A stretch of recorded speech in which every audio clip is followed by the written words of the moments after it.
Hello and Happy New Year. Well, I have decided to do a little podcast thing where I ask you 21 questions. So if you're interested in coming on and having a little quick chat with me, I'd love to hear from you. I want to hear from musicians, artists, designers, retail workers, chefs, street sweepers, mums, dads, grandparents, kids. I don't care. I just think it'd be really interesting to see how people answer these 21 questions.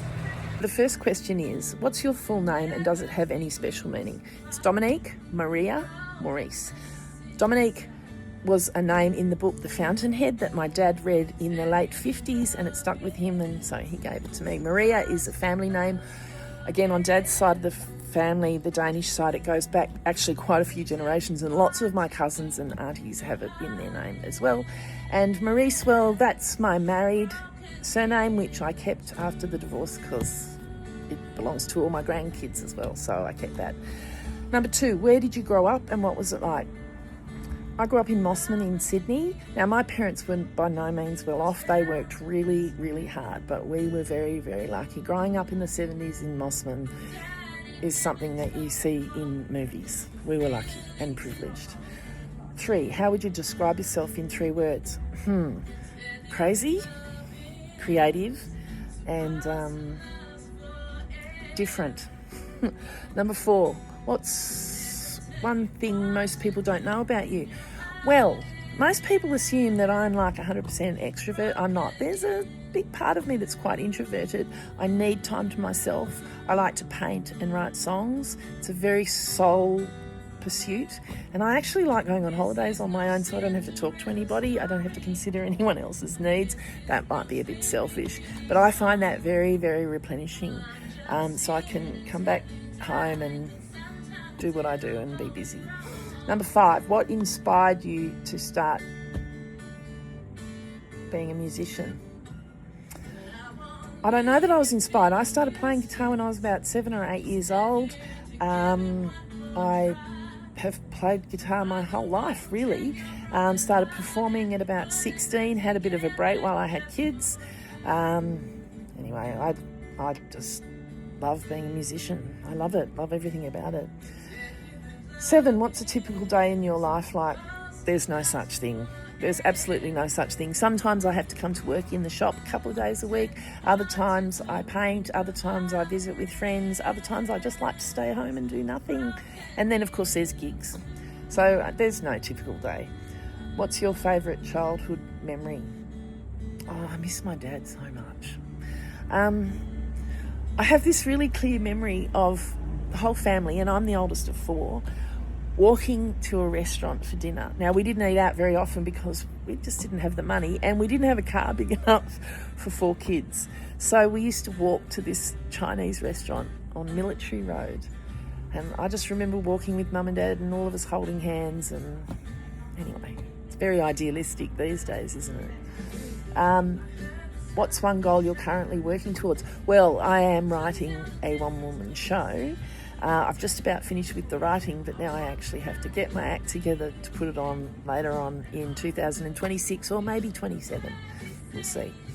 How do you handle challenges or setbacks is question number 10. Not well. I either melt down, have a panic attack. Actually, I do all right. I get through, but it's challenging. I am not good at coping with things that go wrong. Number 11, what's something you're most proud of achieving? Oh, my 3 kids. They're all grown up, all happily married, all own their own homes. I mean, what more could a mother really want? Number 12, what's your favourite way to spend your free time? Oh, well, I've said that before. Painting, writing songs, playing music, and travelling, preferably alone. 13, if you could travel anywhere in the world, where would you go and why? Well, I've been to Thailand quite a few times now. I've got to say, though, I would love to go back to and spend more time in Italy. I love that place, Florence in particular. Number 14, what's one thing you can't live without? Whiskey. Number 15, what's your favourite movie, TV show, book or musician? James Taylor. All day, every day. 16, how do you stay motivated and creative?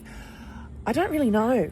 I think I have this belief that creativity creates creativity. So the trick is to just never stop. So I'm always creating something, even if it's just a silly little thing like this video blog thing.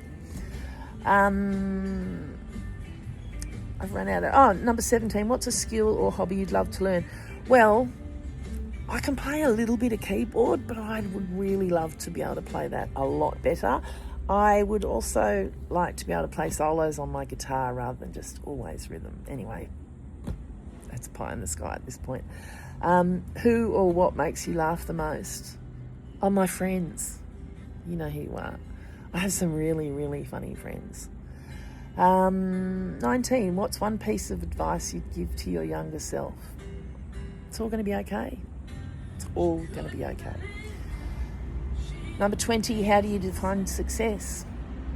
That's an interesting one, because there's a lot of people define it by money and what they own and what they have and what they've achieved. But I actually think success is having a sense of peace about your life, knowing that you've done the right thing as much as possible, apologising when you need to, and being true to yourself. That's success, in my view. And number 21, what's next for you? Any exciting plans or projects coming up? Well, this show that I've written called This Time It's Personal. It's full of all new songs. I've actually written kind of a play, more of a cabaret thing around it. It pretty much is the story of a lot of women, of what it's like to be post-menopause, post-60, grown kids, being a grandparent, divorced, all of those sorts of things. So that's my 21 questions. Do you want to come and join me?